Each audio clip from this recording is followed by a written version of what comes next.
வணக்கம் நண்பர்களே, நான் உங்கள் மனோ எலக்ட்ரானிக்ஸ் கரூர் நண்பர்களே. இன்றைக்கி என்ன பார்க்க இருக்கோம் அப்படின்னா, ஒரு பேட்ரி சார்ஜரை பற்றி தான் பார்க்க போகிறோம்.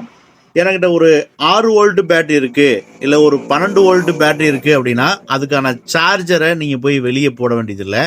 ஸோ நம்ம சார்ஜர் ஒன்று ரெடி பண்ணி கொடுக்குறோம். இந்த சார்ஜர் பார்த்தீங்கன்னா உங்களுக்கு 6 வோல்ட்டுக்கும் நம்ம மாற்றிக்கலாம், 12 வோல்ட்டும் சார்ஜ் பண்ணிக்கலாம். இப்போ இந்த 6 வோல்ட்டில் என் பேட்ரி வந்து என்ன பேக்கப் கண்டிஷனில் இருக்குது அப்படிங்கிறத நம்ம தெரிஞ்சுக்கணும். அதனால் நம்ம என்ன பண்ணியிருக்கோம் அப்படின்னா, ஒரு டிஜிட்டல் மீட்டர் ஒன்று பொருத்திருக்கோம். இதில் வோல்ட் எவ்வளோங்கிறத நம்ம பார்த்துக்கலாம். இப்போ பாருங்கள், ஒரு பேட்ரி கனெக்ட் பண்ணியிருக்கேன்.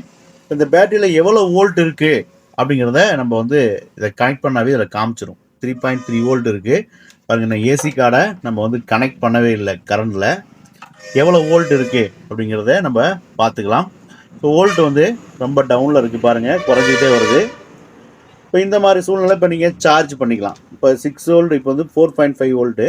அவங்க 6 வோல்ட்டில் நீங்கள் வச்சுக்கிட்டு நீங்கள் ஏசியில் இப்போ பவர் கொடுப்போம். பார்த்தீங்கன்னா ஏசி பவர் கொடுத்துருக்கோம். ஆன் பண்ணிங்க அப்படின்னா உங்களுக்கு இண்டிகேஷன் வந்துடும்.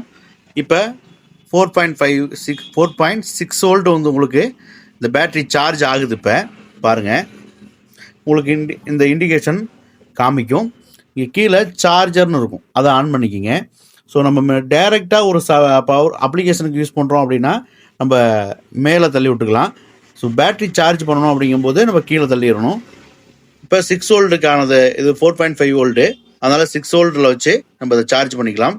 இதே 12 வோல்ட்டுக்கான பேட்ரி அப்படின்னா நம்ம இதை கீழே தள்ளி சார்ஜ் பண்ணிக்கலாம் நண்பர்களே.